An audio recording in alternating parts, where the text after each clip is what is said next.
这种琴桥裂开的，现在是修复它，这种还可以粘，这种可以粘得住的，就加强修复它。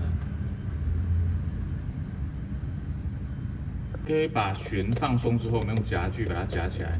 夹起来之后呢，我们就是用粘合的方式把它粘起来，它就能够非常牢固，但有特殊的技巧。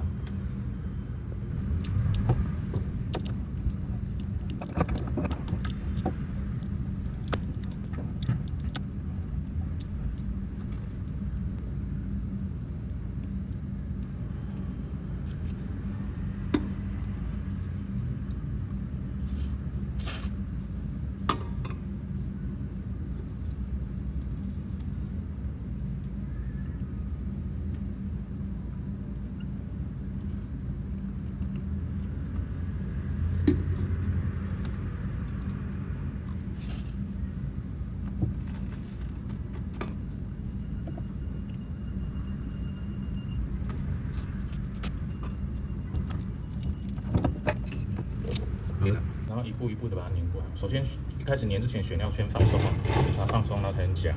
夹起来之后再粘，一样，这样子把它顺着粘过去。要有夹具去夹它。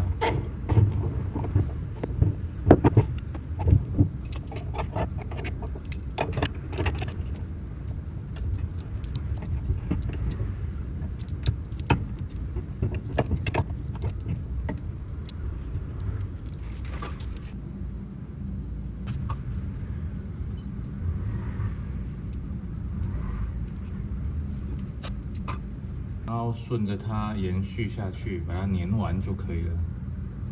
OK， 这样整个就修好了哈，粘合的密合度非常好，几乎就像是原来的，已经没有裂缝了。